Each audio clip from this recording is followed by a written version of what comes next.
പൂനെയിൽ 25 വയസ്സുകാരിയെ 3-അംഗ സംഘം ബലാത്സംഗം ചെയ്തു. ഒപ്പമുണ്ടായിരുന്ന സുഹൃത്തിനെ ആക്രമിച്ച ശേഷമാണ് യുവതിയെ പീഡിപ്പിച്ചത്. പ്രതികളെ തിരഞ്ഞ് പോലീസ്. ശ്രീനാഥ് ചന്ദ്രൻ മുംബൈയിൽ നിന്ന് കൂടുതൽ വിവരങ്ങളുമായി ചേരുന്നു. ശ്രീനാഥ്, എന്തൊക്കെയാണ് വിശദാംശങ്ങൾ? ഇന്നലെ രാത്രി ഏതാണ്ട് 11 മണിയോടെയാണ് ഈ സംഭവം നടക്കുന്നത്. പൂനെയിലെ ബോബ്ദേവ് ഘട്ടിലേക്ക് ഈ ആക്രമണത്തിന് ഇരയായ യുവതി അവരുടെ സുഹൃത്തുമായി പോയതാണ്.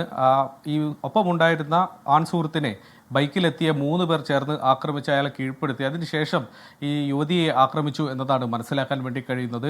ഇന്ന് രാവിലെ ഏതാണ്ട് 5 മണിയോടെയാണ് കോന്ധാവ പോലീസ് സ്റ്റേഷൻ, ഈ പോലീസ് സ്റ്റേഷൻ ലിമിറ്റ് അതാണ്, അവിടെ പോലീസിന് ഇങ്ങനെ ഒരു പരാതി ലഭിച്ചു.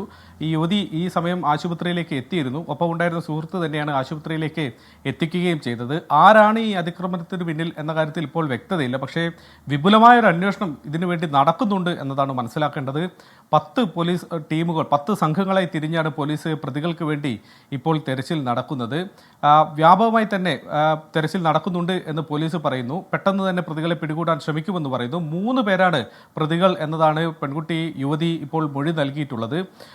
കഴിഞ്ഞ ദിവസമാണ് പൂനെയിൽ മറ്റൊരു സംഭവം. ഏതാണ്ട് 6 വയസ്സോളം പ്രായമുള്ള 2 കുട്ടികളെ ഒരു സ്കൂൾ ബസ് ഡ്രൈവർ അതിക്രമം കാണിച്ചത്, കുട്ടികളെ ലൈംഗികമായി ഉപദ്രവിക്കാൻ ശ്രമിച്ചത്. ഈ കേസിൽ ഈ ഡ്രൈവറെ അറസ്റ്റ് ചെയ്ത് ഏതാണ്ട് മണിക്കൂറുകൾ കഴിയും മുമ്പാണ് പൂനെയിൽ നിന്ന് മറ്റൊരു സംഭവം അതിലും വലിയ ഗുരുതരമായ രീതിയിൽ പുറത്തേക്ക് വരുന്നത്.